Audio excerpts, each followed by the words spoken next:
So I'm here with Lonnie from LRS Photography, and we're going over my Retouching.0 panel from top to bottom. So hopefully the video holds. Alright, let me just erase some stuff that I already did while I was playing around. I'm leaving that for later.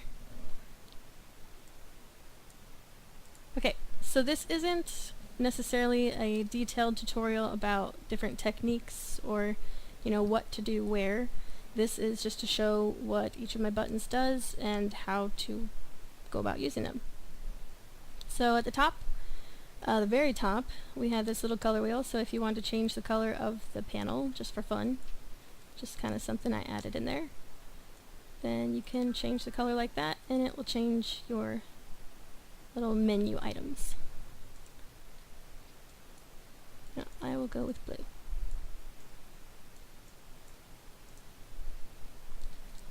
Okay, now the first thing I do is think about my file setup.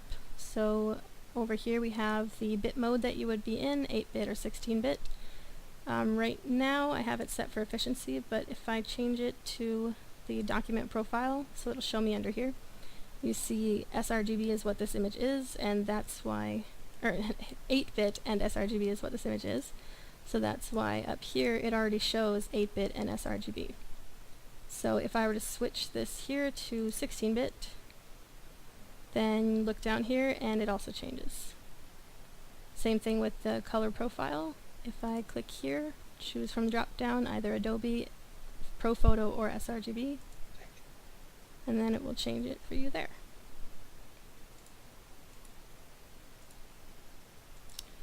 Now Lonnie was the taker of this photo, so where'd you take this?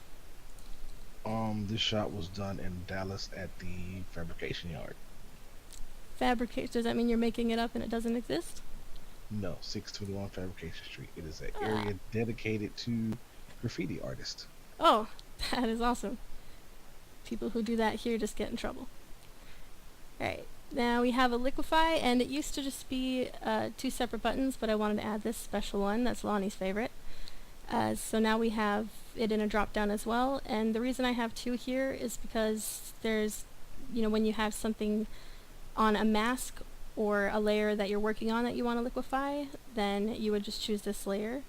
But if you wanted it to make a copy of everything below, then that's what this merged copy will do. So for example, if I were to create a curves adjustment, and let's say a color adjustment, like that. So this isn't really a liquefiable layer, but if I wanted to now, I was good to commit to those and wanted to choose a merged copy, you'll see what happens is it creates a copy of what everything looks like. Oh, and it pulls up Liquify, so that's why it was taking a while there. My Liquify is CPU intense. So once you've made your adjustments, and I'm not going to do too much because it'll make this video very laggy, then you click OK and you can see that it put it in a new layer.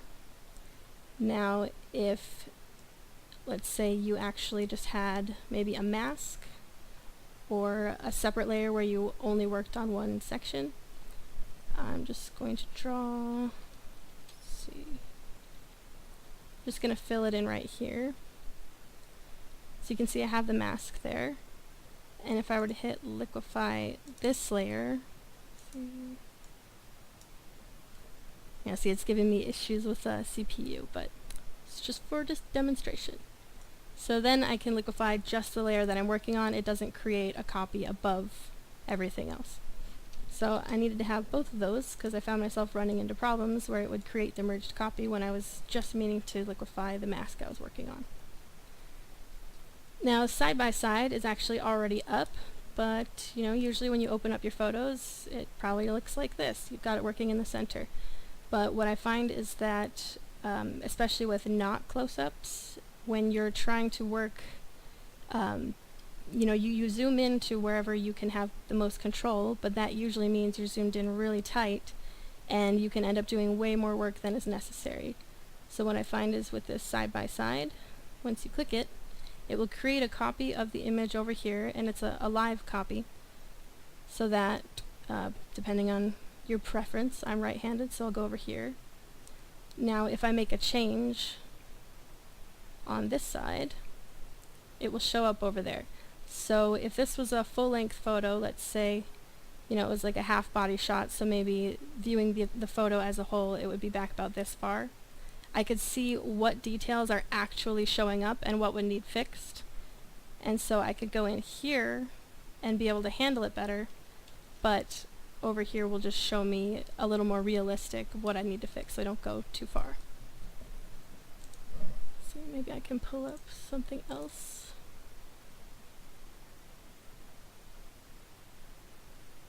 Well, that one's kind of a close-up too. Yeah, not quite as close. This is the beautiful Danny Wavra. And so same thing over here for this kind of image. If you're wanting to go natural, sometimes you want to go even further back than viewing the photo as a whole. So that's why it would do the side by side and give you your copy on this side to work with. When you already have it open, it's just going to open it up in the same side, so try to work with just one at a time, or bring it back down to one window before running it again. Any questions so far, Lonnie? No, ma'am. Not at the point. Not at the moment. Alright. So now we've got all of the frequency separation stuff. And the reason that I bring the tools over here is because, you know, when I'm already clicking on different settings, I don't like having my panel on the left side, and so if I were to do my frequency separation setup and then want to quickly grab a tool, they're right here. I don't have to go back over to the other side of my screen, which on a 4K screen is like scrolling 3 miles.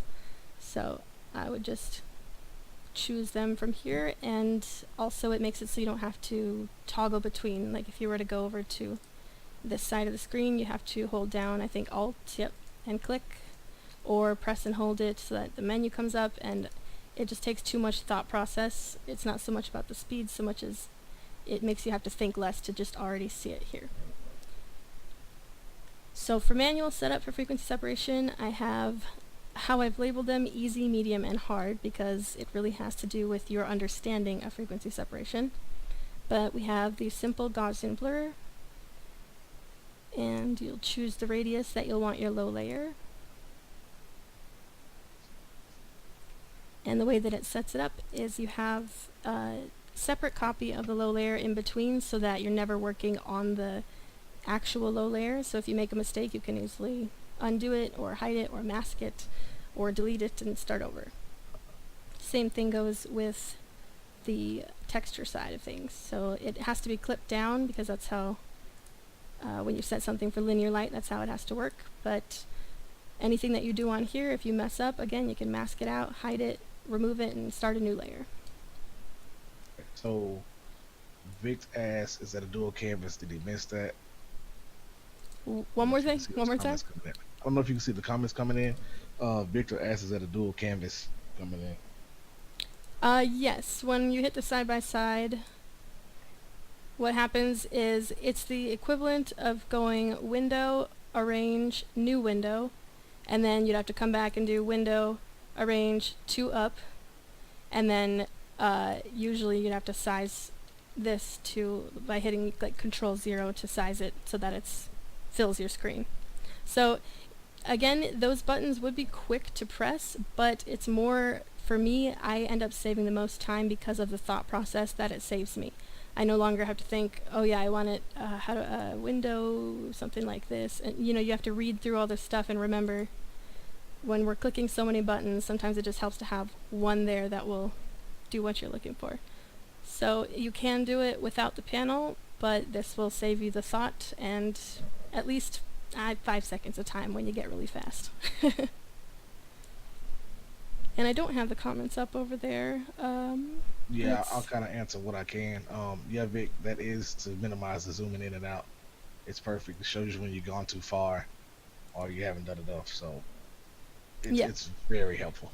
Yeah, let's see. I wanted to be able to pull up a further back shot, but I don't want to pull up anybody's images that might not want them up here.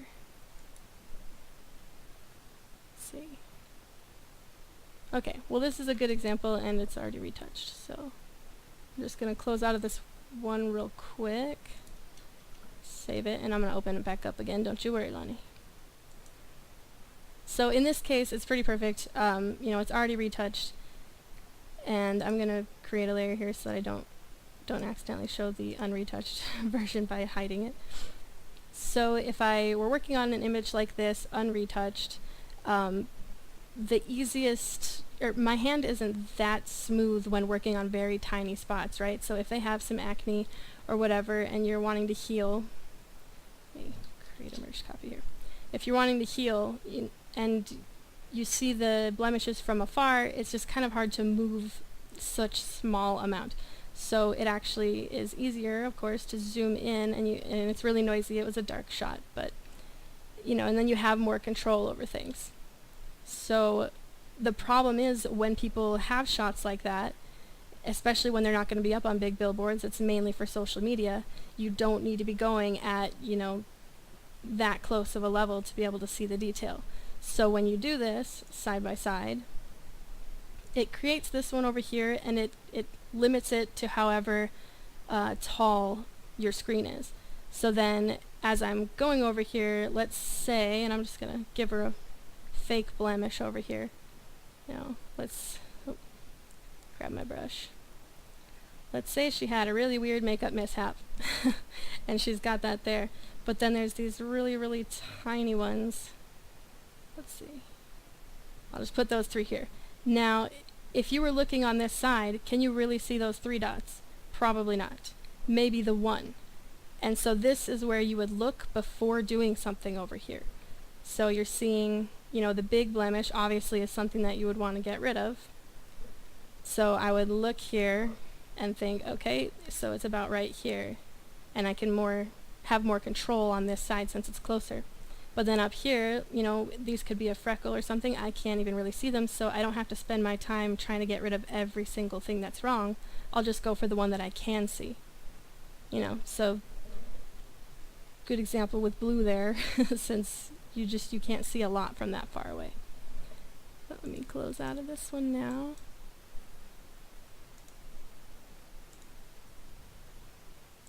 Open you back up. Alright, so then back to the frequency separations. Like I said, the first one was just a simple Gaussian blur. It blurs everything evenly. Median, I don't know if anyone really doesn't know what it does, but it kind of takes whatever radius of pixels you set, and it will do the math and figure out what the average is between them and find the middle. And that's how you get the median. So you end up with a lot harder edges, but you can end up blending out skin better. So again, it's all about how much you understand about frequency separation, where you would set the radius and why, and it depends on how you're going to go about getting rid of blemishes afterwards. So there's really no magic radius number. It's about knowing what you're going to do where, and in future webinars I will be covering that in great detail, but those are not free YouTube videos. So close out of that. And same thing with surface blur. That one I consider the hardest because it's really difficult to get that balance that you need between blurring the hard edges so you don't accidentally hit them, and setting your radius so that it gets rid of enough texture for you. Now I have my quick setup here, and I wouldn't use it for something that's a high-res image that you're going to actually be, I guess, taking seriously. Like, it's more of when you're going to be doing a batch group of photos for somebody who, you know, maybe they had a little bit of an acne problem that you want to make them feel better about before they see, you know, even the pre-selection of what you're going to be giving them. So in this case, it would be more for like web-sized files. So I will just resize this right now to pixels 2048. Alright, so now it's about average web size. And my CPU, like I said, I'm limiting it, so it shouldn't give me too much issue, but this does use a combination of median and surface blur, so if your computer is really slow with that, that's why I recommend it only for the smaller images that you're going to be doing this to. So once I hit quick setup, I've got the required first step, and then after it runs, you can adjust how much is being blended or how much texture is being saved. And again, this all comes from understanding frequency separation. So, and then finally I have a Clarify that will bring back some 3D aspects. So I'll just run this real quick.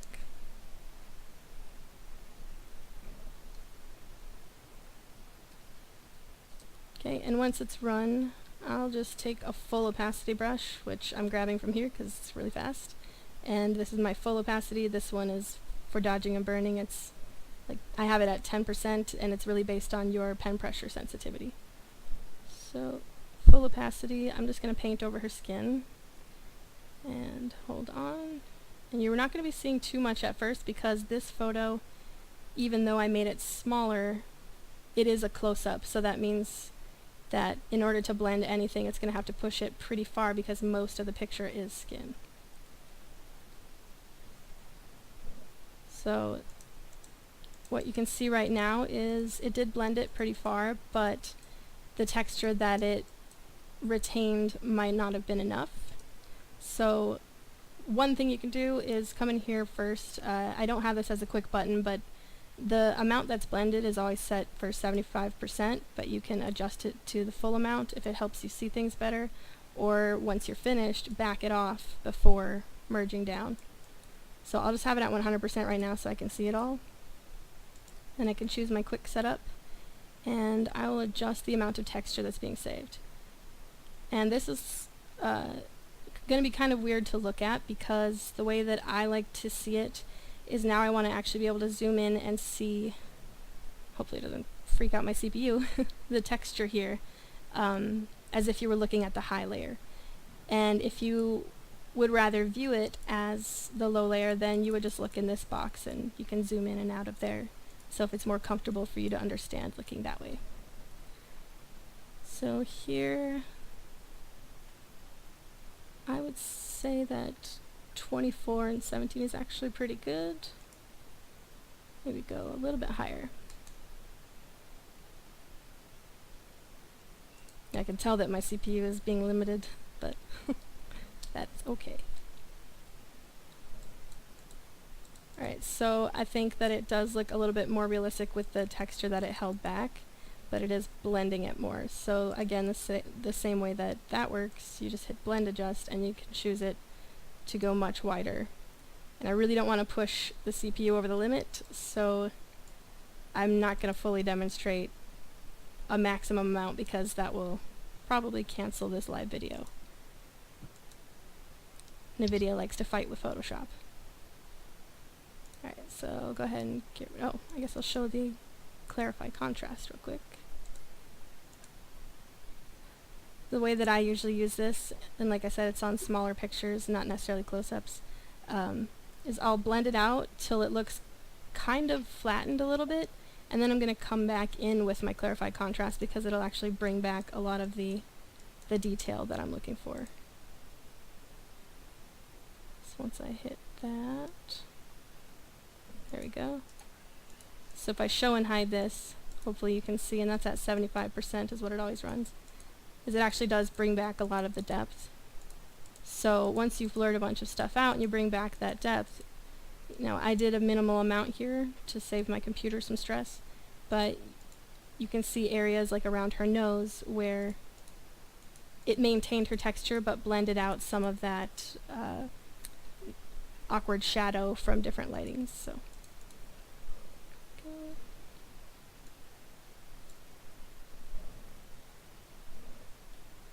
let me see, I'm going to go back here before I sized it.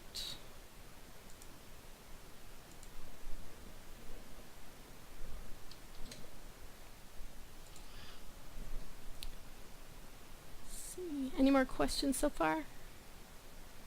No, these guys are in the comments talking about PC versus Mac.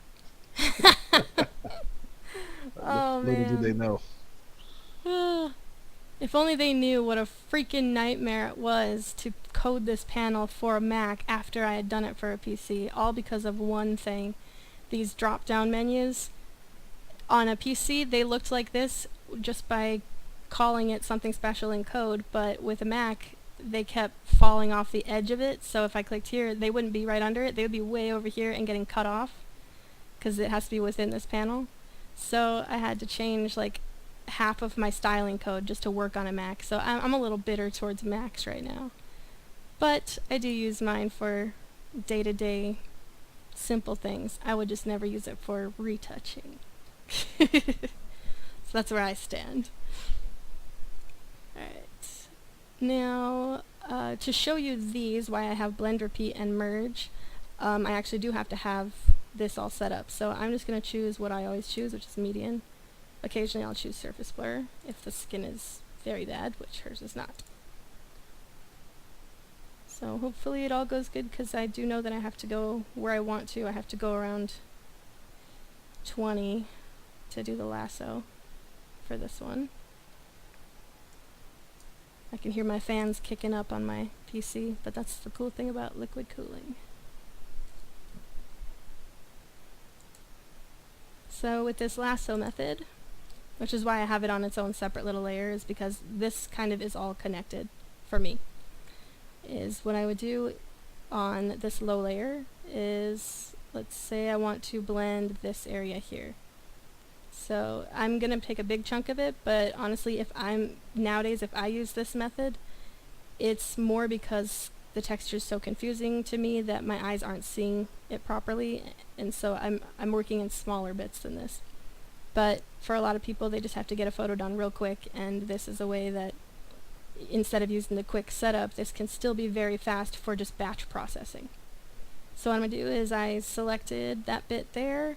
You can choose to set your feather, I would say at least 5 pixels, but you know, the harder the edge, then when you choose whatever blend mode, it's going to matter.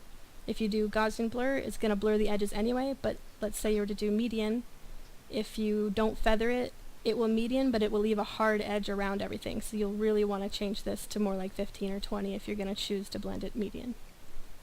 But for the sake of this, I'm just going to do Gaussian blur. So it's selected, I hit Gaussian blur, and you can see what it's doing here. And I don't really need to look in this box, but I would actually, for me, probably bump it up even higher and then just mask it out or adjust the opacity. So if I show and hide what's happening, it's getting rid of that little bit of shadow and highlight fighting down there. So grab that. And then once I have it, I don't have it merge right away because you may choose to set this now to lighten or darken, or you just wanted to change the coloring of something, so that's why I have these here, but I'll go over those in a bit.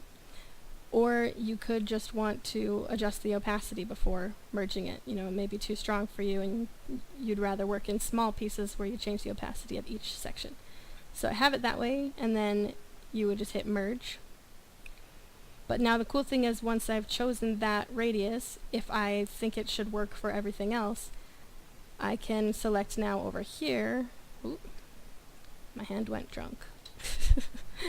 Can select over here now, and instead of doing and choosing the radius again, I can just hit repeat. And now it'll do the exact same thing with the exact same radius, and I can just show and hide it. So then I can merge it, and I'll just do this real fast to show how quick it can be if you're just trying to kind of get a rough look of things.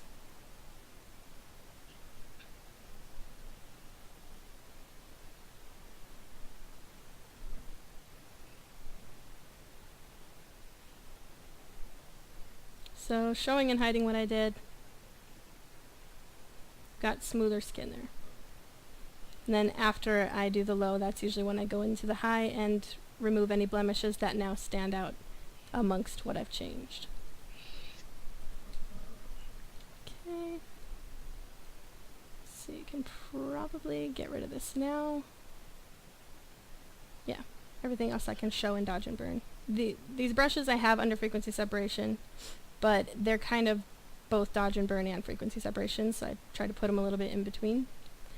But oftentimes I actually open up my dodge and burn within my frequency separation, so that you see a different change when you move it around above or below it. So that's kind of why I have these first. Actually, I'm going to leave this done. I'm just going to merge it into its own layers so that I don't waste any RAM here. And again, I'm not trying to make it look absolutely flawless. I'm just I'm just doing kind of the minimal. Vic has a question. Yep. He say, what are your rates for one-on-ones? For one-on-one sessions, he says he's about to get on the plane and come see you. Well, in person, I usually do, for online ones, I do $50 for the first hour and $25 for each hour after. So, but I mean, in person, how am I going to turn someone down who shows up at my door? As long as I don't got to drive to them. So, could probably work something real cheap out if they actually needed it in person. Alright,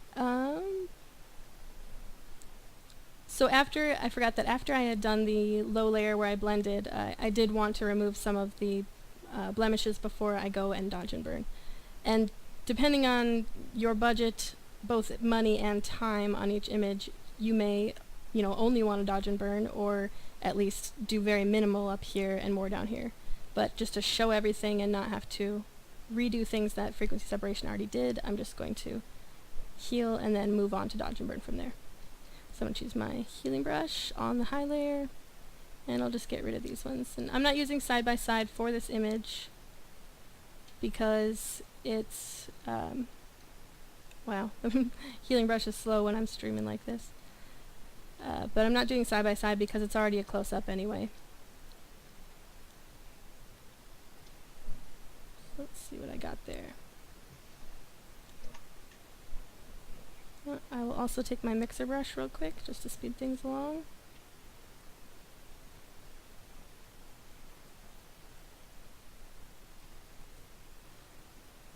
Oh, okay. So Victor's asking about, Ike's telling Victor about the mixer in June, which I don't think me and you discussed June yet. I think you said you had something to do, a wedding or something. Yeah, they haven't fully, they haven't booked yet, so they were asking me my rates and giving me a lot of information after the rates, so it seems like they want to, but, so I'm not sure exactly what date yet.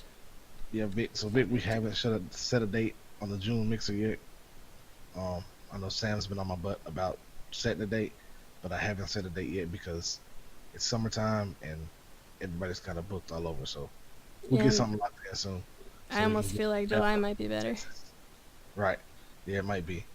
Give us a little bit more time to get a couple more people in. Yeah, especially if I have to drive there, it's this whole thing. It's a long ways for me coming from Minnesota to Texas, and if I have to fly there, I just I also still have to drive to the cities in order to save any kind of money, and that's 5-hour drive plus the $200 plane ticket. So it's a big hassle. So I gotta make sure to really get all my ducks in a row and have plenty of time ahead of time to figure it out. Right. So yeah, we'll announce it. We hadn't done it, so we gotta do a little bit different than we did the last one. Hopefully, Bella's plane doesn't get canceled. There should not be snow in July or June. Right. I'll scream bloody murder if that happens. Yeah, everything would have been good if we had more space and her flight wouldn't have got canceled. The last one would have been perfect, but we have enough space for this next one. We have a huge place for the next one. Yeah. Man, it's always hot down here. It's just it was hot today and it rained, so it's always hot. Yeah. Alright, moving on to dodge and burn. I'm going to leave these brushes alone because I'll explain to them while I do this. So I've got... What are you laughing at? Victor said he don't want nobody taking your time for him. He need that one-on-one. Gotcha. Well, I do them over the internet as well if he can learn this way. So it's all up to him. Alright, so for dodge and burn, we've got 3 different methods here: soft light, curves, and a simple screen and multiply. So the most diverse one would be curves, but screen and multiply does a pretty good job. Here's what it does. Sets up empty curve layers that are set to screen for dodge and multiply for bird. And here you can also change the colors. So if I were to take my soft brush and just paint here, and I'm just blotting it down right now. And I put it pretty heavy so that you can see if it was too much red, go into the red channel and you can take your little pointer here, bring down the red, bring up probably blue and green. There you go. But then of course it's still a bit saturated, so that's one reason why regular curves can be a little bit better than that. But a lot of people do work with these methods, so I wanted to keep them there for them. And with curves, and actually I think with all of them, I have them set so that they only are at 50% opacity, because it just allows you a little bit more delicate hand in case you have your flow a little bit high. So if I wanted to enhance the cheekbones,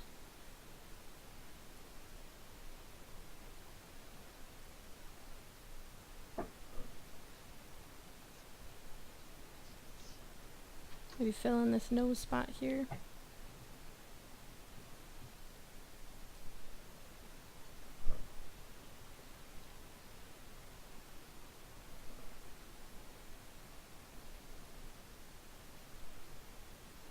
So that's how simple setting up a dodge and burn can be, but my preferred method is always, and probably will always be, just a simple empty soft light layer where I paint with black and white. So I have the swatches here because, as you can see over here, 3 miles away, I've got blue and like a brown peach color, and so if I started trying to dodge and burn with that, it would not turn out so pretty. So I just wanted to stick with black and white, or at the very least choose the lightest spot on your subject and the darkest spot, one for white and one for black. But I have this so it'll quickly reset your swatches in case you don't have the shortcut in your brain. And if you need to see more, just if you're trying to use it for like micro reasons, this is where the helpers come in. So I have both a normal mode and a heavy mode.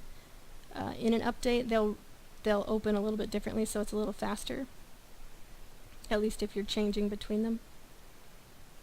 Alright, so I've got, this is what happens when you just click the normal one, and the darker the skin or the more in the shadows, you're probably going to have to at least take the opacity down of this middle darkness layer, or in some cases remove it completely, or in extreme cases you'll have to actually swap it over to lighten it up. So if you're going to work in the heavy shadows, you might need it even brighter. I just tried to go based on very middle tone skin. What was that, Lonnie? So that black and white looks good. Yeah, it does. And a cool thing you can actually do with that is create a merged copy.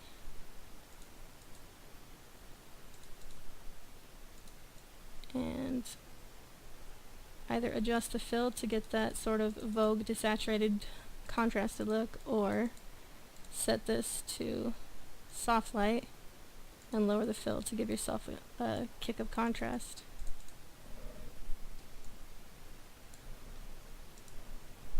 Many things you can do with the black and white. But yeah, that is how this works here. So, you know, if I'm working in the shadows, I'll have it a little bit brighter, but as I get back more toward the highlights, it's supposed to be breaking up blemishes so that you can see them a little bit better. And for extreme purposes and the fact that Lonnie can't tell the difference, I'm going to go hit the heavy one, which I put here just for him, but didn't want to admit it.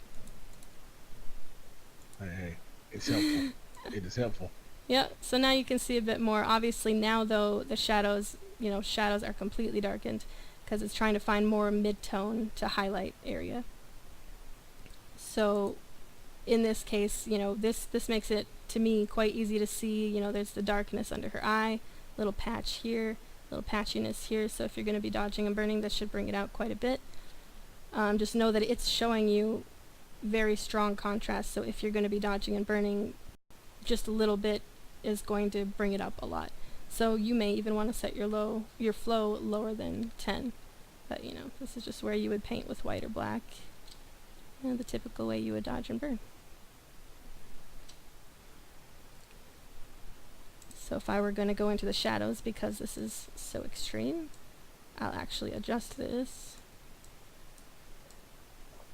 Okay. Oh, you know, it's because it's linear lights, so I'll have to take down this one is the problem, and bring that back down.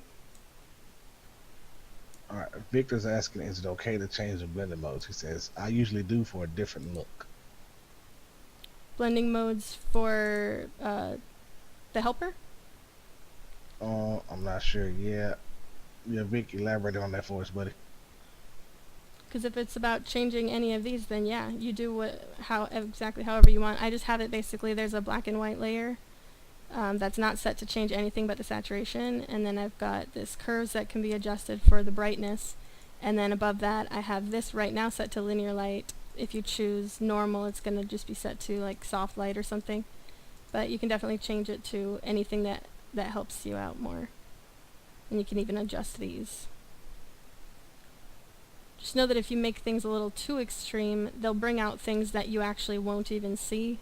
So you might want to do that side by side so that you can back off a little bit and only pick what really stands out to you. Otherwise, you're going to be trying to fix so many tiny little details if you're up close.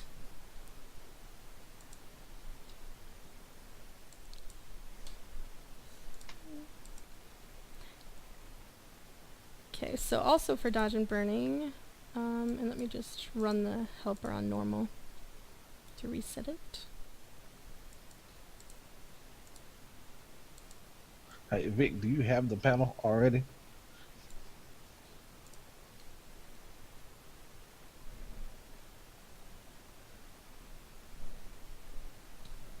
So for dodge and burning here, I've got the, my low flow, which I have set for 10%, and based on my brush pressure, which I have pretty light. Then there's maximum, that I mainly use for masking, so whenever I run something like a skin tone, I'll use my full opacity brush to paint it on first so I can see how the colors look, and then I'll erase the mask or whatever from there. Okay. All right, question. Yep. Now, this is for me. Now, I might be mistaken, I might be wrong, but before, didn't when you hit the brush in the column, it took it down to 2% already for dodge and burn? The old one was at 4, I think, but Okay. then these were also set higher. So I thought it would be easier, and this is just how I found it most comfortable, is when this is only at half and this is set to 10. But, you can change it, and I'll do a tutorial shortly in the future that will show you how you can actually permanently change, at least until an update comes along, but you can permanently change the values that you want for these and replace them so that the panel, anytime you load it, will reload those exact values that you wanted. So that video will be coming. Next to this, I've got a sort of small texture, like harsh texture, and then a bigger, broader texture brush. And I'll show you how you can use these to dodge and burn. Is pretty nice. I always set, once I click it, if I'm not going to be adding in, say, some dewy spots like that, then I actually want it to be set based on my pen pressure as well, so it slowly builds up with me. And if I'm zoomed in here, this is just another way that you can get to dodge without having kind of exact control, 'cause sometimes when you have more control, it turns out to look a little too fake. And at the moment with the screen recording, it's not wanting to do too much without freaking out.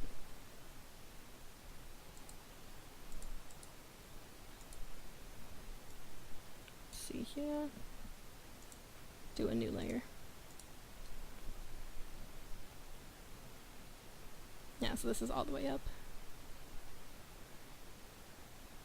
And you can change your flow on these brushes too.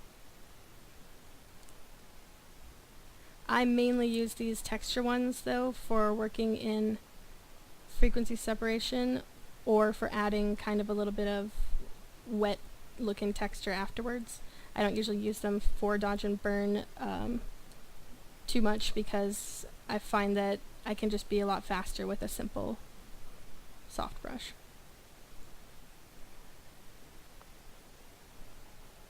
So to show an example of how I would go and add some dew with these is with these quick layers down here. So how these work is you either choose that you're going to be doing it on an empty layer, like a new one, this current layer, or a copy of this current layer. So if I'm on empty and I click, I just want an empty normal layer, then that's what it did. It created an empty layer that's set to normal. And if I then choose, no wait, I want, you know what, on this layer that I created, I instead want it to be lighten. It'll adjust it to lighten, luminosity, saturation, all of that. And if you were to have been on this layer and you wanted to change this layer, then it will do that. But better for me is usually, unless I'm using it for adding some painted on stuff, is to work on a copy. So I'll do an example of copy that I've set to linear dodge. And with soft light, overlay, and linear dodge, it's going to actually make your image use that blend mode, but then add a mask that you paint on. So this is where I would come in with these brushes. And I'm thinking I'm going to revert back to something that I had the brushes doing before, because I kind of changed something meant for skin painting, but it doesn't work in many other situations. So for now, if you're finding it's difficult to, you know, get the full white or full black that you're going for, come in here and just untick this color dynamic box and it should be fine. I was just playing around and it looks really good for the one purpose I meant for it, but when you're using it for dodge and burn, it can be kind of a pain. But again, I can show how you, in my future video, how you can adjust that. So for these, I also always like to have this ticked, but some people like to just go full opacity and then adjust their opacity of their layer. So this is where I would just come in with some of this and paint in a little texture. And with these brushes, they're based on how you have them angled. It's the kind of texture that you'll get. But with this brush, it is more filling than with this one. It's got a little bit more holes in it, as you can see. So if I start painting here, adding this little bit of texture,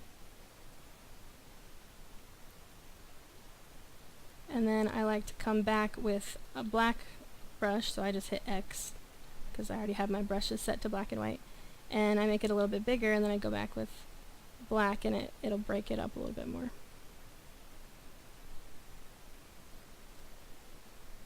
And it would look a lot better if I could actually do it in real time, but the brush doesn't really show me what's happening till I let go on my side because of my CPU limiting that I'm doing. But you know, that's one way that you can go about getting texture, and I chose to do something that lightened it, but you can choose to do something that adds a darker texture too. And I would go into more detail on all the techniques that I use on more private sessions that are funded. Okay, so covering these. See, I think one thing a lot of people seem to have some issue with is some splotchiness in skin color, or let's say they have like a noisy picture that they don't like how Photoshop tried to get rid of the color of noise. I think something that's overlooked is just using this. Skin. Huh? I said, or gray skin. Gray skin? Yeah, well that's a little bit more down here is what you'll go for that. But if you create a copy and set it to color, then if you can know how to work your mixer brush, you can actually help blend the tone. And it's not going to blend the luminosity, so it's just for when you're fixing, like blending some colors into others. You know, if you've got too much saturation in one spot or something, you can use this and just go blend. And it's a very light change because her skin is pretty even toned. It's just the shading that's off. But you know, some people have got kind of maybe the lighter skin, you can see a little bit more of the veins in the jaws or something, little bluish lines, and so this would be perfect for that. You set it to color, and you can use your paintbrush or your mixer brush and fade it away.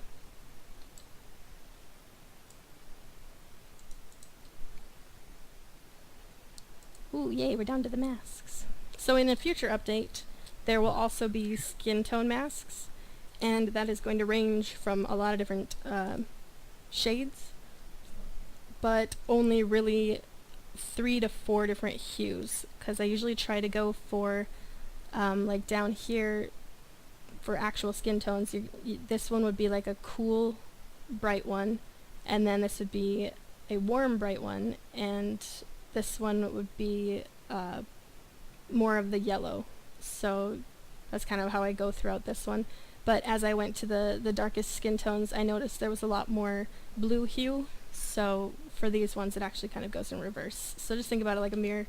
It's getting colder to warmer and darker back to colder. Skin tones are very difficult to mask, and the way that these are right now, they automatically mask out the skin tone that they're meant for, but a lot of people kind of like how a skin tone that's not meant for the one they have, they like it on their image, and because it's too bright or too dark, it doesn't quite mask it in right. So on a future update, I'm actually going to have so that it'll lay out the skin tone, but it's not going to automatically mask it, because I'll have the masks as an option up here with the luminosity masks. So there will be luminosity and skin tone masks in the future. That way you can choose whatever color you want. Alright, so this is fun, and it's just something you kind of get to know, but rather than creating, let's say, an adjustment that you just want in the highlights or the upper highlights or something, it's very limiting when you double click to go into your properties of these things, because you know you can only take away from the highlights, but you can't necessarily only choose upper highlights or anything like that without having to pull in some shadows. So rather than doing things that way, I like to use luminosity masks, and this will create a few masks. So I know that removing them when I hit this, I don't know if it takes a lot of RAM or CPU, so we'll see how that goes. But it just takes some time. It doesn't necessarily make Photoshop run slow, it just takes some time. So the first thing I would do is I'm just going to replace the mask of the layer that I'm on, so you don't even have to be selected on the mask, you just already be on your adjustment layer. And I'm just going to replace this, but first I need to create my masks. So just click that. It creates them all for me, and then I am just going to go to apply, and now how it applies is based on how you have these selected. So is it going to be adding whatever you're choosing here, or replacing it completely, or taking away whatever you're choosing here? So to show an example, I'll replace it, and I'm going to replace this nothingness with, let's do just the upper highlights and see what we get. So if I were to hold down Alt and click on this mask, you can see the spots that it chose are pretty bright. And if I were to show and hide it, you know, you just kind of see it coming up a little bit on her nose and her hair, because there's not much pure highlight here in this kind of photo. So if I want to add to it, it's like, okay, I want those taken, but I also want to add a little bit of the regular highlights, or the upper highlights. Now you can see that there's a lot more of that tone in this image. So if I were to show this, it still has those really bright spots there, but it also has added the next step down. And then again, if I were to add, let's say, see if I can add the deepest shadows. And that's where this is much different than doing properties, is I can add the highest shadow, or the shadows and the highlights, and I don't have to take out one and then run it again and take out the other. So if I look at this mask, after adding those deep shadows, you can now see that yes, the highlights from the nose and the hair are there, the highlights that were on her cheek from the second batch of highlights are there, and now so are the deepest shadows in, you know, the crevices of her face and hair and shoulders. So So if Ouch. that is one way that you can help even things out. Did you say ouch? Yeah. Okay. What'd you do? Dropped my dang walkie-talkie on my phone on my foot Why do you have a walkie-talkie? for work purposes. Oh, okay. Alright, so to start again, I'm going to replace now. Oops, I mean to recreate them. Here, let me go ahead and remove them all. Hold on. Hang tight. Hopefully the video won't do anything weird. Hopefully it'll just take a few extra seconds without my CPU.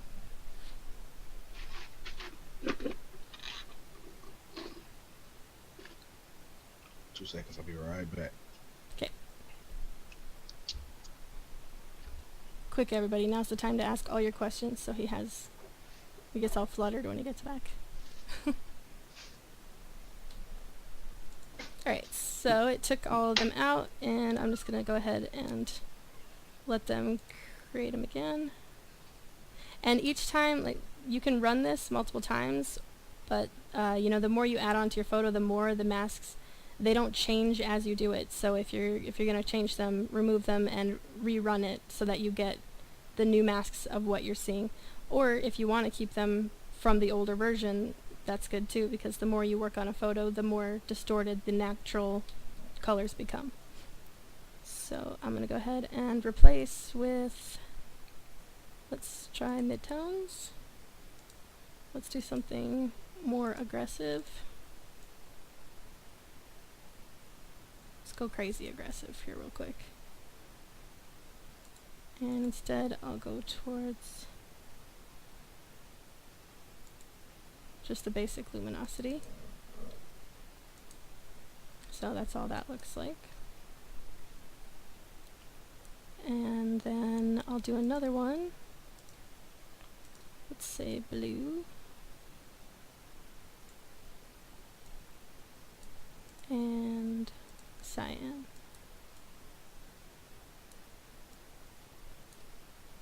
And now this will be a true testament of what you can do with luminosity masks. I will replace this one now with just the deepest shadows first. And this is that sort of like country music video, super warm with super blue shadows color. And obviously I'm going to adjust the opacity after a bit. I just want to see where it's being affected. So for now, I'll just leave it at full. And let's go, I want to add now a little bit more shadow. But I think it maybe pulled in too much mid-tone.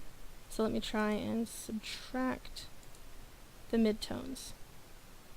So you see how it just backed it off a little bit, but it is a good combination of the shadow that it had and the mid-tones being taken out. So it just lets you fine-tune things a lot more than you can with just dragging those sliders. So this is what you see here.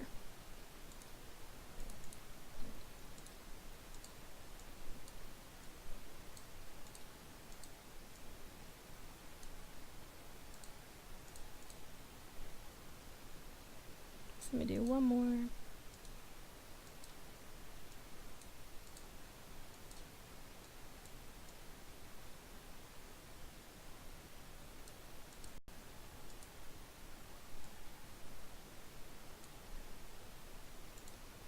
And I'm just kind of doing whatever I randomly see here, so don't mind me.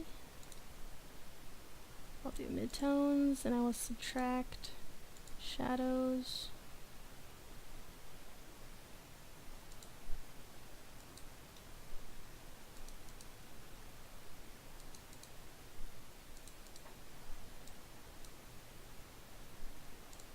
So if I were to group all those together, you can see that you just kind of can do any type of color grading with that.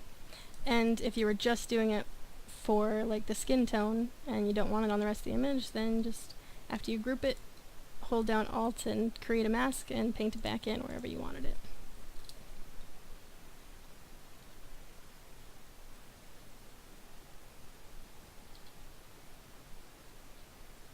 So yeah, just painting kind of randomly.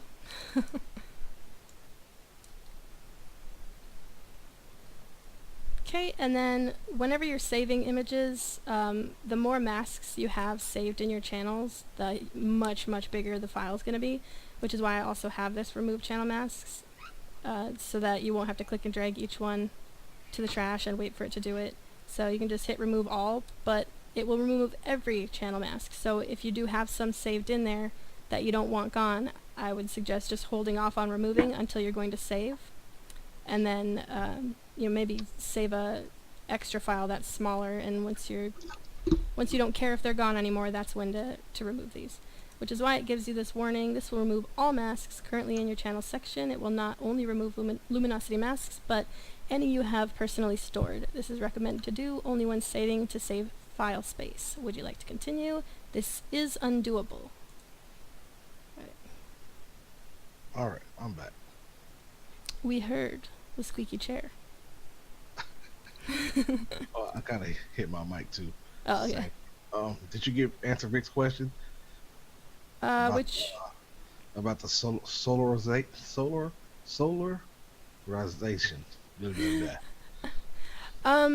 So I've tried working with solarization, and I know that I do want to do more helper layers in an update. So for now, I just have, the one for dodge and burn. But for me, solarization when dodge and burning just hurts my eyes. For anyone who owns the panel, if you ever have something that you want to add to it, just let me know. I can maybe try on my website to set up a little, what would they be called? When you're trying to request a feature. So, we could do feature requests where people can maybe even vote on it, and just to see how many people would use which ones and what they use it for. I know there's many different methods that a lot of people use for things that I don't yet have in here, and I'm not going to overload the panel, so if it turns out popular enough, I'll find a way to put it in here without totally changing everything, just like I did with the dodge and burn setup. If you have another way you like to dodge and burn, I can try and make that go into the into another update where I can just add on like that. So if I can find a piece for it, I will do it. So, solarization, ask him what he uses it for in particular, because I know a lot of people will use it for like saturation fixing. He said it hurts his eyes, but it's the last step for him. Man, so see, it hurts my eyes too. That's why I don't know how people can do it, man. Confuses me. Like, right, I yeah. don't know what to do what. It's just all confusing to me. Too many colors. Yeah. Too much stuff going on. Yeah, me too. But if it's for anything in particular that he likes to use it for, then maybe I can find an alternate method that doesn't hurt the eyes, or do the solarization and tweak something so that it hurts the eyes less and still allows you to use it for whatever you need to use it for. Let's see. Alright, so now we're down to skin tone. And, this is nice and contrasted, so the skin tone's probably going to range anywhere from maybe even all the way up here because of her nose, down to probably this second to last dark one there. So it's really... He says he uses it for dodge and burn Mm-hmm. for the last step, and he wants to know, are you going to do more small videos with the new panel like you did the last one? Oh, like the step-by-step. Yeah, those set of videos took over 100 hours to do, and that was back when the coding aspect of the panel wasn't even a thing. So most of my time was spent on the videos, and now there's so much involved with coding that I don't know if I'll have, the time to do every little thing that I did before and have it be voiced over the way that I did, because I know that it's a lot easier to follow when somebody is just straight up telling you, do this, then this, instead of talking like I am now live. It's a lot easier to script it all out, but I'm a perfectionist, so they take a long time to do.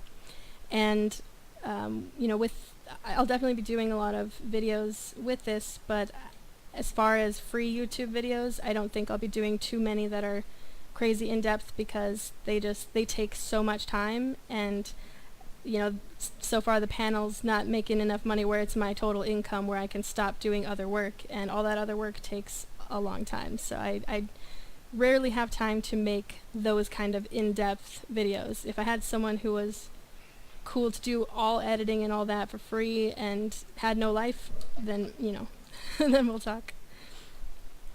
Alright, so I do plan on having a lot more stuff on my page though, and a lot of it during the warmer months here is hopefully going to be photography stuff, because I need to get out of my office when the sun is out. The winter is depressing and I need some vitamin D. Alright, so for skin tones, it just starts off with you clicking one. So, I mean, I'll just start off with the top one, see what we got. Vic says, so okay. So one of the paid tutorials coming. He said, I don't mind investing. Well, that's what I was thinking for. Don't mind how this looks right now. I chose not even close to the right one for her, so I just do this so I can see where it's going. So for videos, I really like the aspect of doing, you know, like live classes with people where they can be asking, because I know then it's live, but then I don't have to spend all the time doing voiceover and everything. But you know, the people who pay for those classes will have access to those videos in the future, so if they need to rewatch something, they can go back and rewatch. And then, yeah, I guess I would, to just do those videos on YouTube, I would kind of already have to be one of those crazy YouTube people who've got millions of followers that can make the money off the ads. Let's see. That one's got that purple undertone.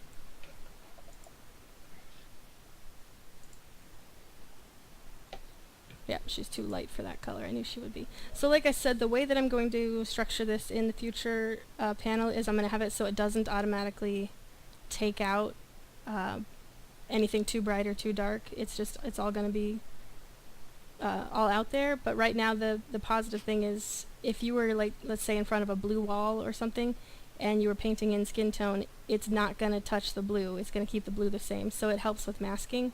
But I think it'd be better in the future to have both luminosity and skin tone masks here that you can apply. But for now, I think mainly what I always try to do is I try to find a skin tone that looks the most even on a person, even if it's not the right saturation or pigment. And you just kind of want to make sure that it has the right sort of you know, nothing standing out too extreme. And so obviously the lighter I go, it's not going to work for her. So, pop quiz. Here's a good question for you. I think it's good. What do you think about the advanced skin tone section in Capture One?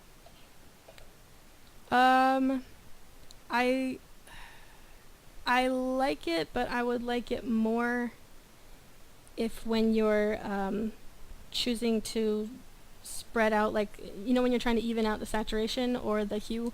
Like, I love how they have it split between hue, saturation, and luminosity, so that's great. But when you're trying to, let's say, even out just the hue of a person, I wish that could also be split between, you know, highlights and shadows. Like, with 3D LUT Creator, you can actually choose an exact brightness that you want all of that hue to spread throughout, you know, whereas in Capture One you choose the color, but when it comes to the hue and saturation, it's only taking the hue into account when it's spreading the hue. It's not taking the brightness or darkness. So sometimes I don't want the shadows to change at all. I just want that upper part, and it doesn't do that.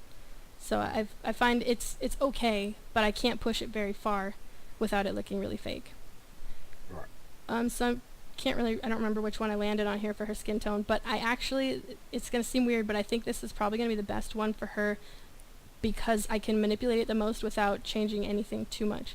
So it's obviously not saturated enough, so I'm going to click down Saturate. And it's changing a lot, but I never leave this at full opacity. I paint it on full opacity just to see it. I never leave it on. This is just to bring some slight changes. But what I like to do is try to make it as even as possible first, and then mask it in to get rid of any splotchiness or discoloration. So you can see she has naturally more red, so I'm going to go anti-green because it looks a little green compared to red. And I'll bring that opacity down. Maybe about there. Saturation, anti-green. Yeah, and so this is a huge change right now, but what I would then do, and I mean her face definitely had more saturation on it. If you look at her hand here, that's a pretty good indicator of what her skin tone would be without heavy contrast from light or anything, because it's the most even. So if you kind of get it closer to that, and then I usually will delete the layer mask and go and just paint over anything that stands out too much. This is especially helpful for evening out the transition between under the chin and along the neck, since those are usually a little too saturated, and maybe along the nose.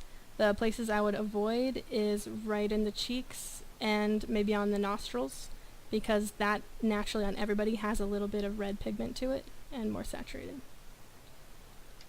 So I'm just going to color in here. And this is especially good for further back shots, because what usually happens with further back ones is wherever the softbox hit them is usually a little bit cooler, or I guess warmer, depending on if it was in a dark place or a bright place. But you know, you can usually see the fall off where the skin tone shifts dramatically, and this can help you sort of even out between those areas. So here, if I show it and hide it, you can see that it brought that saturation down in her neck in some spots, but kept it alone, or kept it normal in others. And then I would just lessen that. But like I said, right now they're still a bit limited, because rather than making one magical skin tone color, I wanted to be able to do some that catered to some skin tones. So I'm going to do even more work on them to make them as wide variety as possible. So even the ones that are made for highlights will have a lot of pigment in the shadows too, since I won't ignore the shadows. And then I'll just make it so that the masks can be what's separated. So that I like that, so I'm going to keep it, because I thought that there was a little too much red going on under her chin here, so I'll keep it. Merge it down.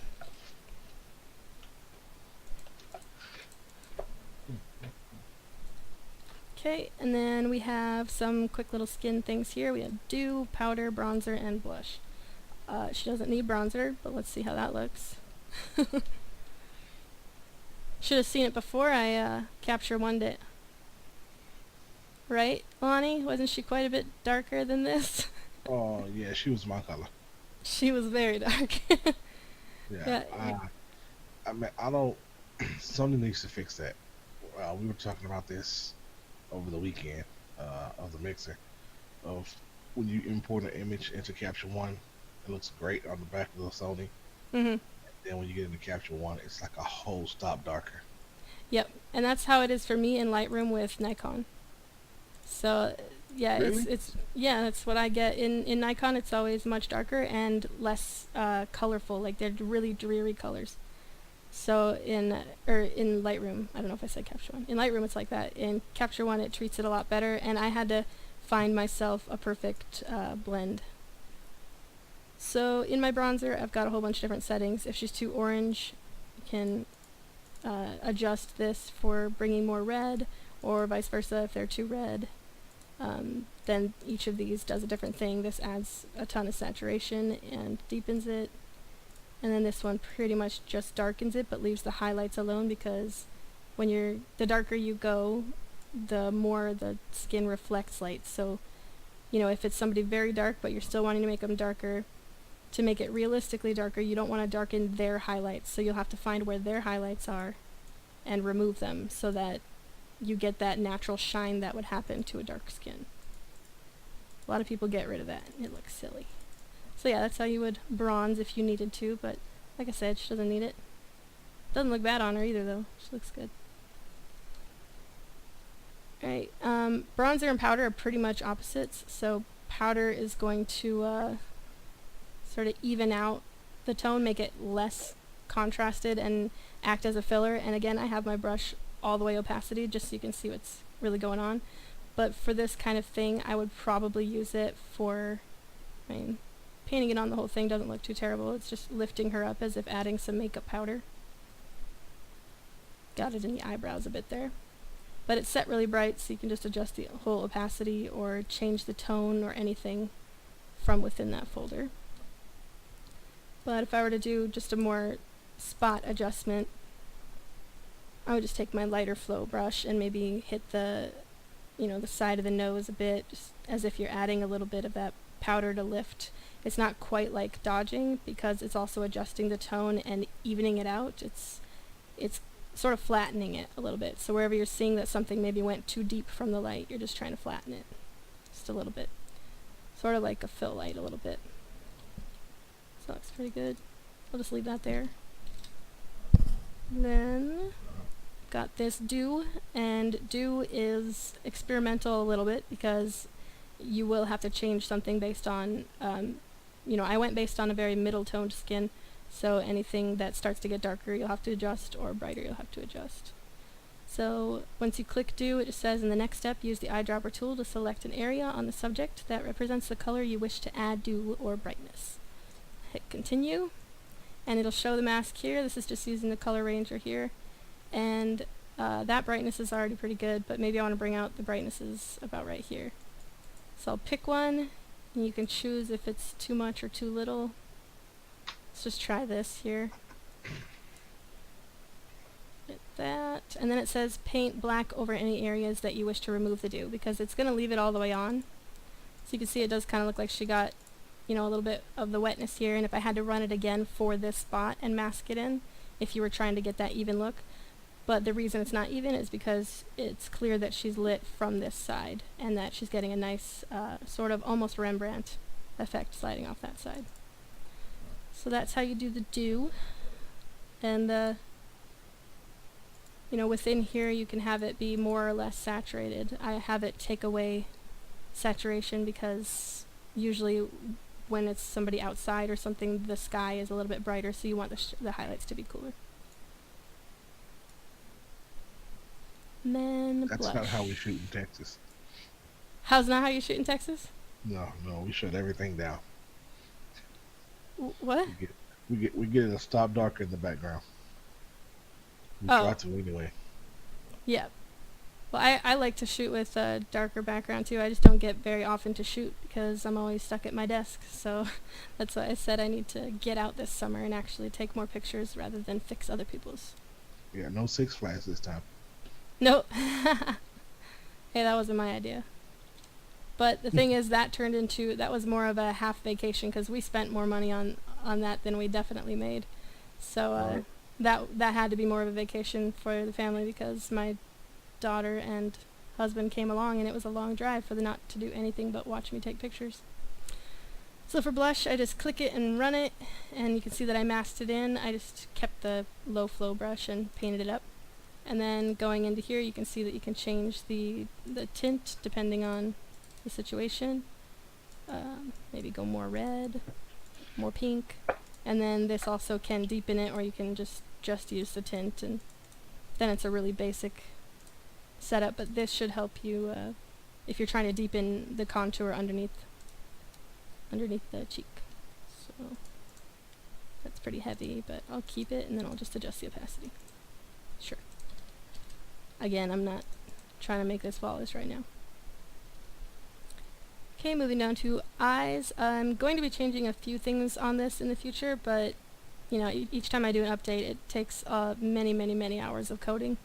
So, with how I try to do it anyway, I want it to be as smart as possible. Most people, their panels are basically just actions that are glorified into a panel where, each button really just runs an action. But for me, I use a lot of code that basically takes things into consideration, like if this layer exists, then do this. If it doesn't exist, create this, then do this. And it's to help so that you can hopefully, for most things, run any button anywhere and it should work fine. You shouldn't have to know exactly where to put something before running it, like a lot of actions will do, where they'll say, oh, you have to run it on a flattened image or something like that. So this will take a lot of that into account. Now for eyes, I'm just clicking it. It's going to do quite a few things, and it's going to tell me to paint with a white brush on each of the black masks to reveal the effects in the suggested location. You don't have to use it in those locations, that's why they're suggested. So if I pull this out here just to read it, you can see we've got darken lashes, darken the outer iris, brighten inner iris, saturate iris, sharpen iris and lashes, and brighten the eyes all over. So her eyelashes are already pitch black, but I'll just paint this on. In fact, I'm going to go full flow for all of these just so you see what they do. So you can see, obviously right here, it really stuck to just the lashes because there's a nice contrast, but here, because the makeup does get darker, you would need to be a little bit more careful going in that area since it becomes a little bit more muddy. But there you've got that all darkened. Again, she doesn't need it. It looks kind of silly, but then we have darken the outer iris. Don't just take a thick line and go around unless it's going to be soft, but I see a lot of people just take this and just create a cartoonized line around there, and it just looks really weird. If you're going to go around the edge, just use a nice soft brush. So let's do it like that. And this. And then brighten the inner iris, so just like it did to the outside, I'm going to take a soft brush to the inside and just paint wherever you see the light. Pretend like it's like going over the pupil, that's where the main source of light will be. So it's trying to reflect inside the light from the actual light source. So that's how you get that 3D sort of pop-in look, if I were to just show that. And then saturate, again, hers are actually very saturated, so it's going to look a little much, but just for fun.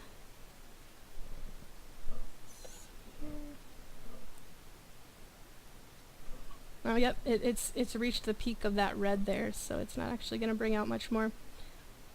If her eyes were more pale or cool, it would bring it out. Alright, Hey, Blink, that was shot with the 7200 G Master from Sony. So sharpen Irish and Irish.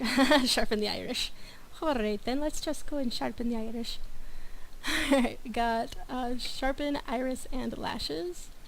And I wouldn't go full with this ever either. I definitely wouldn't go all over the eye because you're going to get those sclera veins out. So this is more just for the inner eye and the catch light. And then if you go around the lashes, I would suggest backing off on the flow and just touching them with it. It'll help separate them a little bit and really make them stand out. And sometimes I also take it to the eyebrow, but in this case I haven't worked on the eyebrow, so I'm not going to bring out the flaws that are there. And obviously the makeup somehow got smudged there, so. But yeah, that is how you sharpen there, and then you can just adjust the fill. I would say fill instead of opacity, it does a better job. And then if she needed it brightened anywhere, I just take a kind of a global brighten where I just lift the whole thing up. And if I show and hide all of this, it's going to look pretty extreme because of some of the things I left on full opacity.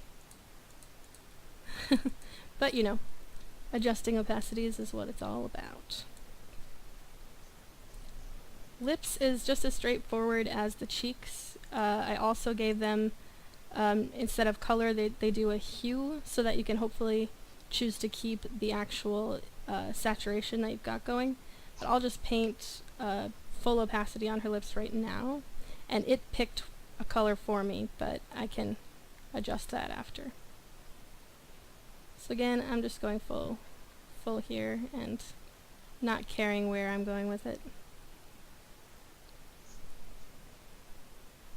And if I wanted to pick the exact color that she had and I just wanted it to be more evened out, I would just hide this layer, double click here, and choose from her natural lip color wherever I think has got the closest representation to what I want throughout the rest of the lip.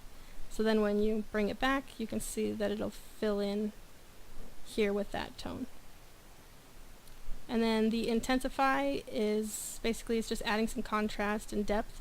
but if you're just looking to even out the hue and maybe instead of darkening it up, just lightening it, you can set this to something other than soft light and you'll get many cool effects.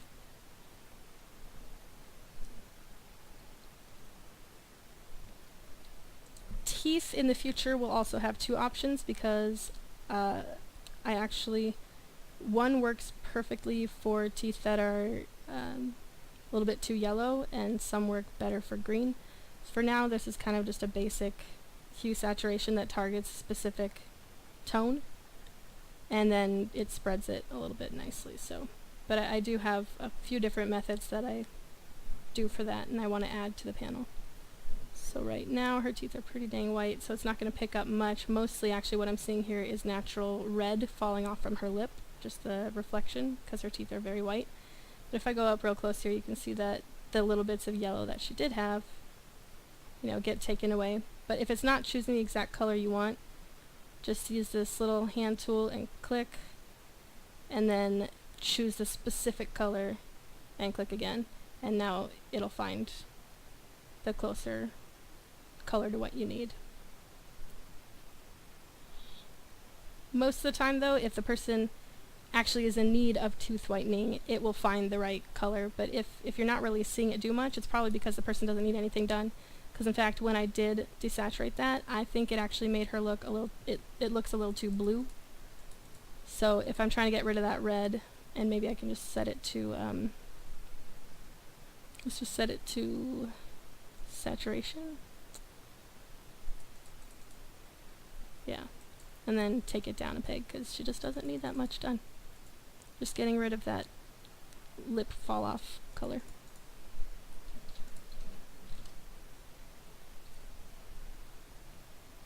Then sharpen and clarify. With clarify, I might do some tweaking on it. I have a couple ideas, and I'll probably add options because these both right now are they just do one thing each. But it's a little bit different from the clarify contrast from up here. It does something special at the end, but if you find it beneficial, I'm definitely keeping it. But if not, I can switch out something else. So first, sharpen. Now this is going to use that method where it lets you see what's going on, and I'm going to set my radius to wherever I'm thinking I want to bring out the most texture. So if I'm going for a more close texture like the eyes, you probably want to bring it back down until you're just seeing the parts that you want to be sharper. But if you're going to make like overall skin sharp, just bring it up till you kind of are just seeing it come into your shadows. So yeah, like there, I can see the texture there. Hit OK. And now with again, I'm just using full mask here, but I would naturally not do such a heavy mask. I would just go in and this is what I do after I've already healed and everything, so it's bringing out, all the little bad textures that your human eye would never pick up.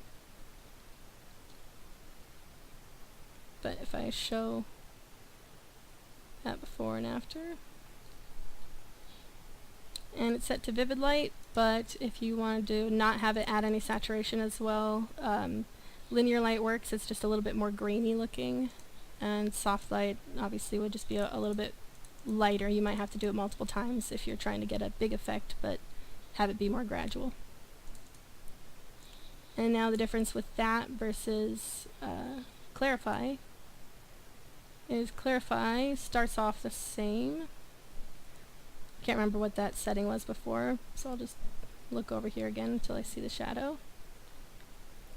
Actually, we'll use it to clarify the whole contrast in a smart way. So instead of just keeping it, like let's say you're trying to get a lot of depth out of the photo now, not clarifying just the little textures, but the whole depth. So I'm going to crank it all the way up until I can actually start seeing some of the natural color come back in. And I'm not going to keep it here because I still see the halo. I'm going to bring it up until that halo is pretty much disappeared.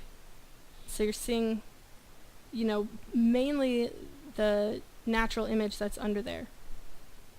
and you can either choose to go way past that point of the halo, or you can choose to stop right before it. You'll get different results with each, but I would suggest not stopping when you can see the halo. Either get rid of it left or right. So yeah, that's about right. I'll hit OK. And now afterwards, because when you run that, it's going to adjust all the textures in between as well. So if I were to hide this right now, you can see that this texture is looking pretty sharp. So this second step, you can have it basically re-blur those textures. You don't need them sharpened, so we can choose this. So if I were to go and choose, let's say, the cheek area, and you look at the gray box here, you know, originally it was quite sharp, so I'm taking it back away. And so I'll just have to bring my stuff up there quite a bit.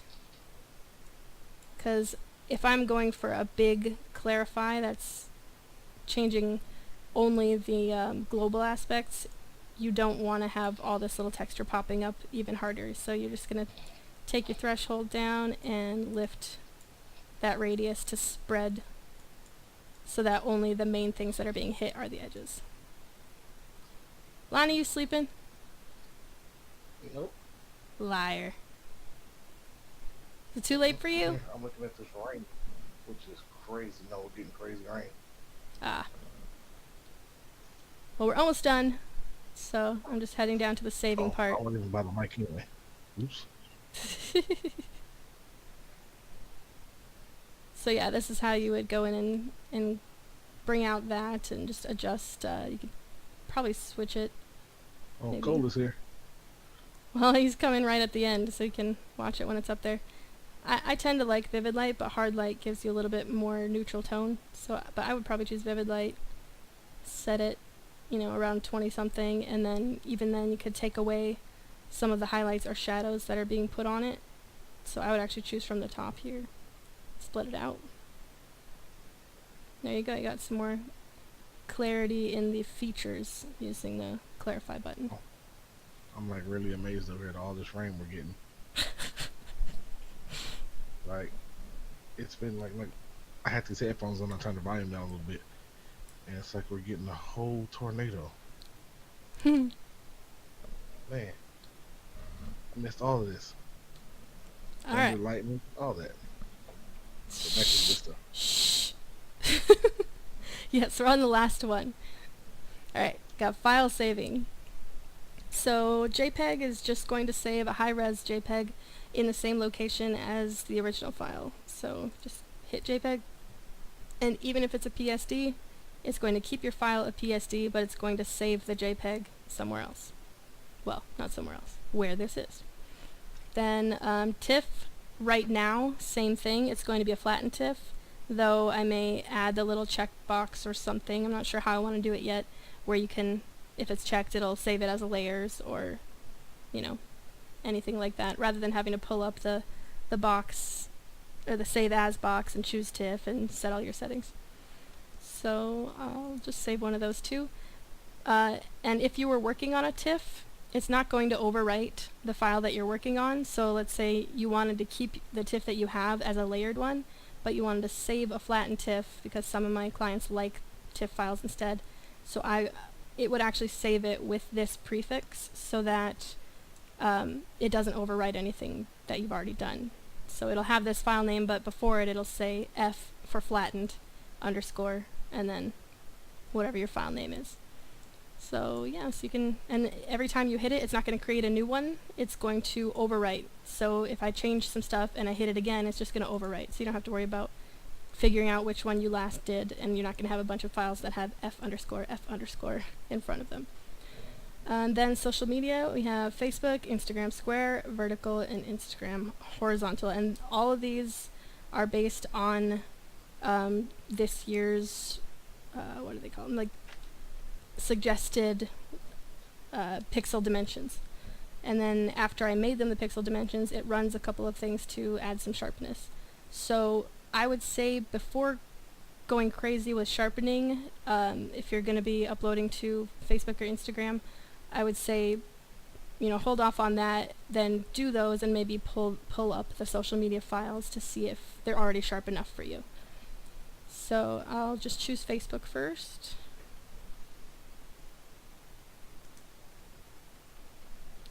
And it saves it, and then it's saved in the place where we had it, but I'm gonna I don't have it. I have this very messed up right now. I should have had it saved to a specific folder that I already had open. I have it going to my Danny file, because that's where I was last working. That's another thing I don't like about Capture One, is when you export, I wish it would just ask me every time where to save it. Sometimes I forget to change that, and it saves it to, to the last other place that I was at, and that's not where I want it. Right, so I'll open up that Facebook one. And see, so it already did sharpen quite a bit, and we sharpened the texture. Like I went kind of crazy with it here. So, it brings that out. But of course, when it's actually on Facebook, Facebook will compress it. So you probably won't see even half of these little speckles that are there. And that's kind of why my brush got stuck. And that's kind of why I add them there, or I have it sharpened so much, is because Facebook will still get rid of some of that. So it helps to bring that really crisp edge to it. Right, so then social media, or Instagram Square on the social media. First thing it's going to have you do, and I just have it create the small square at first, because I've gotten pretty good with code, but there's still some things with the Photoshop aspect of code that I'm confused on. So I just figure let's have it make a tiny square that you can size yourself. It's not going to figure out how big your image is and do some math and try that, because if it fails big time. So, if we were putting on Instagram, maybe like that, maybe for fun, do a little head tilt. Then click this, and now it's going to finish running the script that will, when it's finished, save it as Instagram _ or IG _ the same way this one did FB _. And I think it adds 2 underscores, so that's a little glitch I didn't mean to happen. I'll have that fixed in the next update. So if I open up the Instagram, this is how it looks at 100%. So again, it'll be a little compressed in Instagram, so you should hopefully get nice crisp edges without haloing from sharpening. So there's the Facebook one, and there. And then the same way that works, if you're going to be doing Instagram, I don't believe I have it set up so that you can do one of each. I have it right now, so anything that's IG is going to replace that one. So they all just start with IG. So if it's a total necessity for some of you, I can try and add it in the future where you can have it choose to maybe another checkbox you can select, so it'll create a new one each time. But for me, if I'm going to upload to Instagram, I'm only uploading in one way or another. So let's try now the vertical. And this is the new size dimensions that it says are for the Instagram vertical, which is very close to the square. I don't even know why they went vertical if they were just going to do such a little amount.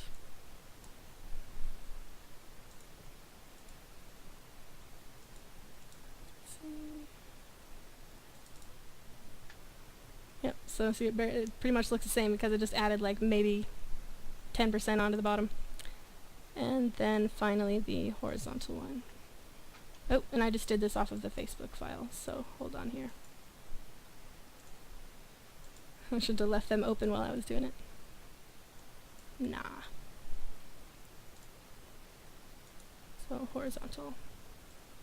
And this is the size that it wants for horizontal ones. So either you'll have that, or, this is more for, definitely not for a portrait photo. This is more for a photo that's already landscape, but, if you're doing something like this and writing something over here, whatever, then you go like that. And we'll see how that one looks. And so Facebook ones, you can't see it because of the black background.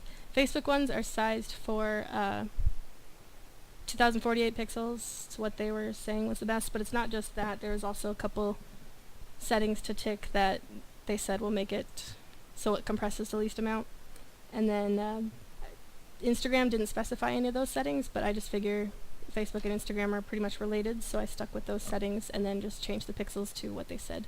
Instagram was, which is 1000 by 1000 for square, and then the other ones are close off of those. So that is the panel, top from bottom. If you click on my name down there, if you need to get in contact with me, then it appeared on my other monitor, but it'll bring you to my page where you can ask me some questions. Although if you want to contact me on my personal page, that honestly might be better sometimes. I get notifications faster that way. So, oh, and then I got that there.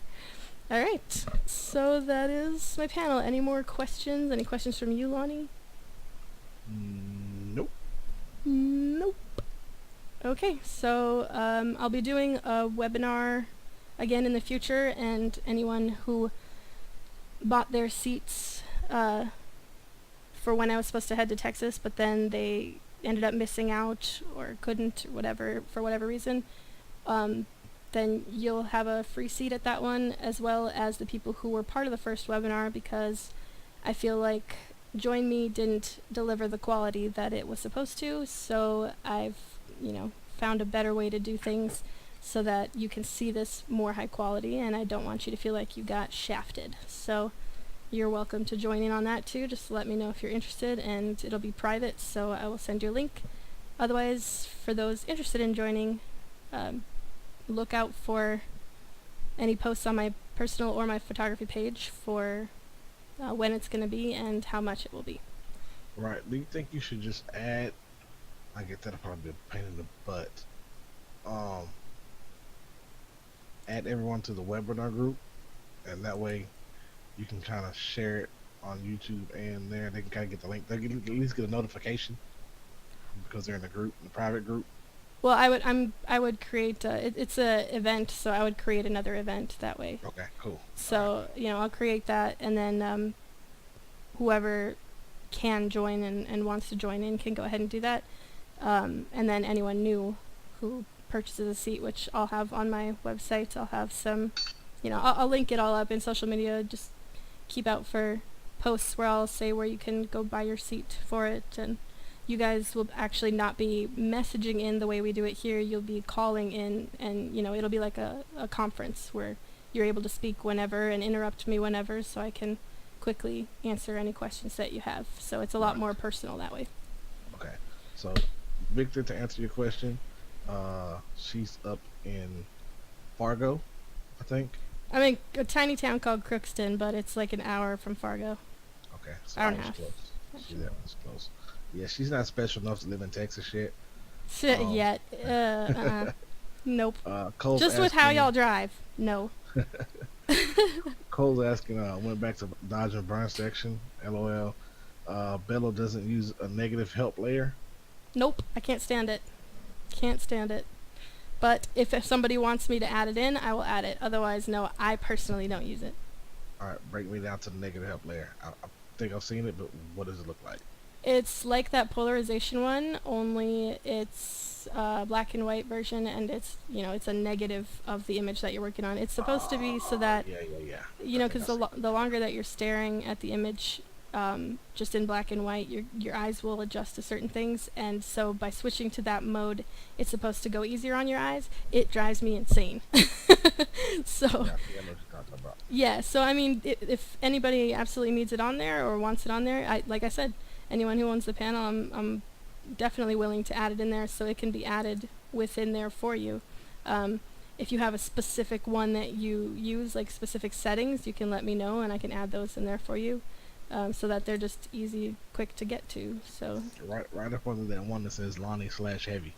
Lonnie/Heavy, right? Should just call it Lonnie and people would not understand. Yep. So for now, yeah, I just got the heavy one does a good job of separating, but I can't do the negative layer, so I just use this, and rarely will I actually need it to work in the shadows, the helper, but you can invert just as easily. Just do what's this? I haven't had to do an invert in forever. There it is. An invert layer. Darken it. There you go. Now you can do kind of the same thing. Only now you have to think in reverse.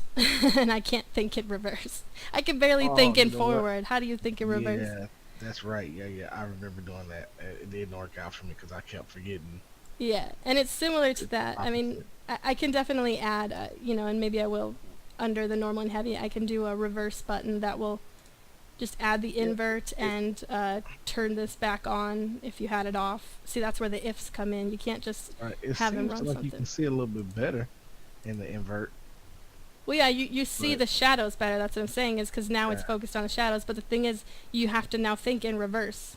You have to right. think what you're doing. You're not actually picking white here to lighten this. You're picking black to lighten. It drives me crazy. I can't do it. Yeah, and I think what happened was when I tried it like that, I overdid it. Right. Yeah, and a lot of people will because they see more that way. But yeah, it's definitely an option that I can add. I just personally can barely think forward most of the time to go and think backwards all of a sudden. Boom, pretty eyes. Those are for Carly, his daughter, because she said her favorite colors were gold and teal, and then the natural red came out in the center, but I don't like it. It's Skittles. Any other questions, Cole? Or Victor, if you're still there? I think that's it. I would have to Alright. run one of these back like in the midday when everybody's at work so they can Well, get now that started. we have this, they have plenty, and I can answer questions via typing underneath. That True. that's what's cool about this, is they can watch this as many times because it's going to be on my YouTube channel for everybody to see. So, but yeah, Cole says, nope, thanks, no questions. cool, cool, cool. All right, then we will wrap it up. I will talk to you later, Lonnie, and see you next time, YouTube. Alrighty. Peace out.